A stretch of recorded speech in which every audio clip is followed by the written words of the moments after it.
Okay, let's review the Las Vegas season opener for the NRL. We had four games this time round. One was a Super League game and one was a Women's International. And the Wigan Warrington scoreline, 48-24, I would have expected that to be a closer scoreline. You could argue Warrington were a bit disrupted in the build-up with Sam Burgess, the head coach, having visa issues and arriving late in Las Vegas. But Wigan, that's a statement win, although Warrington did score some late points to try a comeback, but they were blitzed early on by the Wigan Warriors. The Warrington Wolves had a good season last year, coming up ultimately short.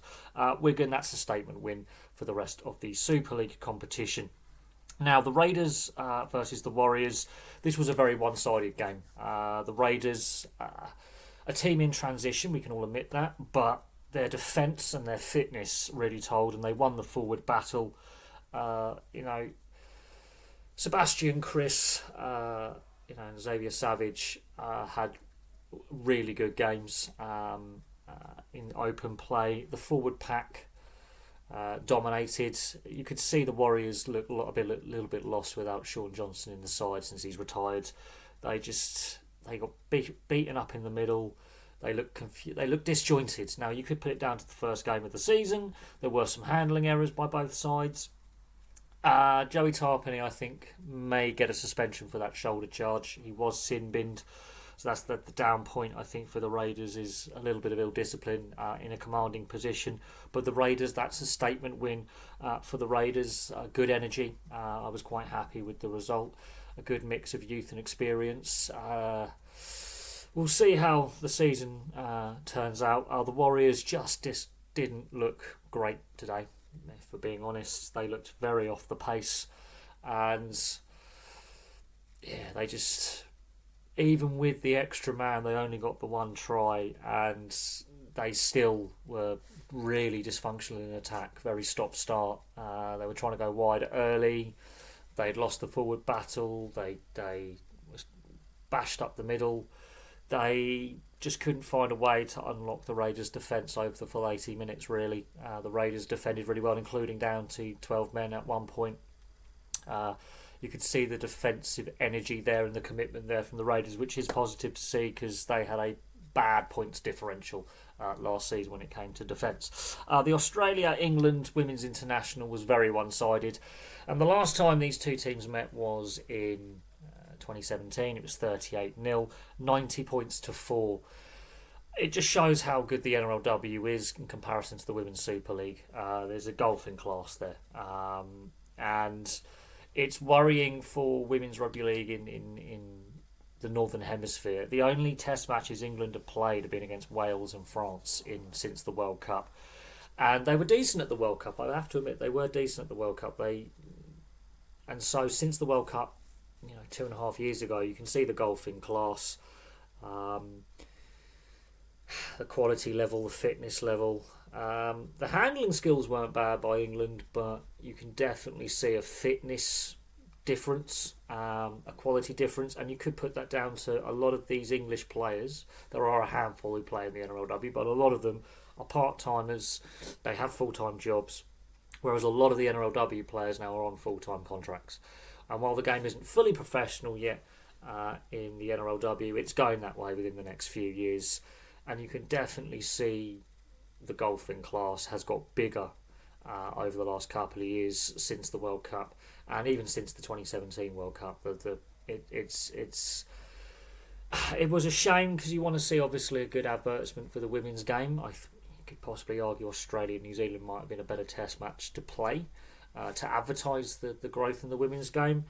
You have to have some sympathy for these English players. A lot of them have had to take time off work to play in this game, with a handful of NRLW players and a handful of Super League players on full-time contracts. I think it's only 3 or 4 Super League players who are actually technically full-time, and you can just see the golfing class and with those, and fitness and skill set and pathways. It's going to be a steep hill to climb. A lot of questions do have to be asked of the RFL and the development of the women's game.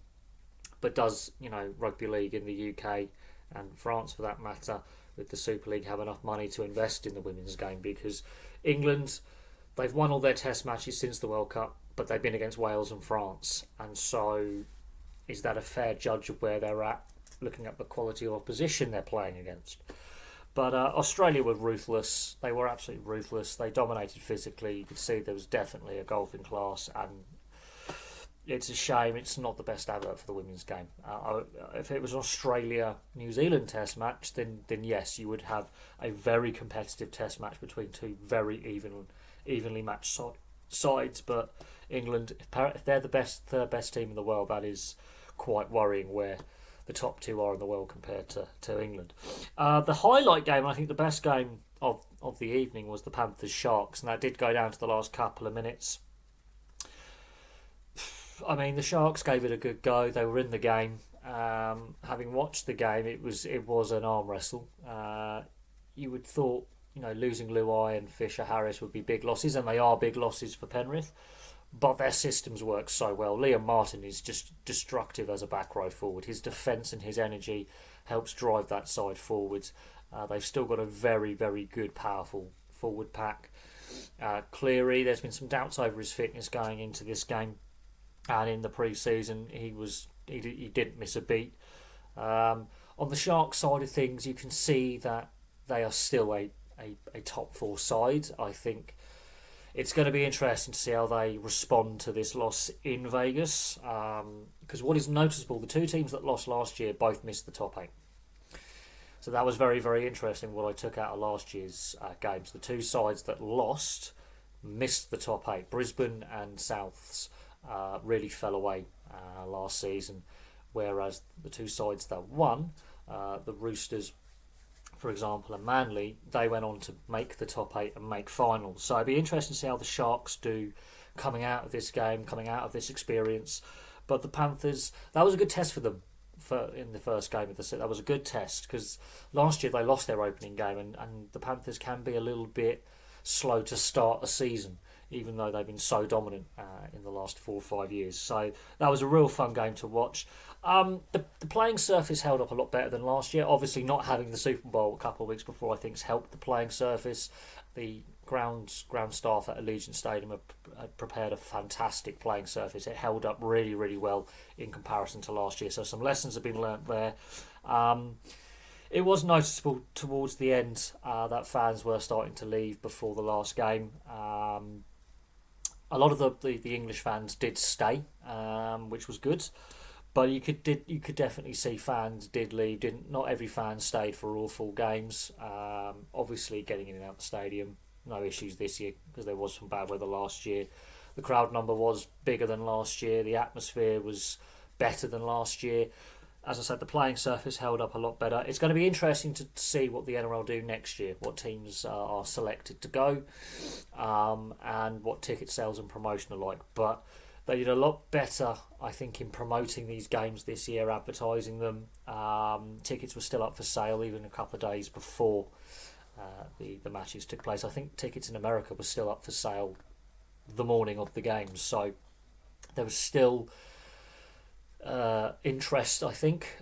Having all 4 games on Fox Sports 1, I think, in the US is a win. And people can debate the pros and cons of taking the games to Vegas. But the fact that 17,000 Americans bought tickets, well up on last year.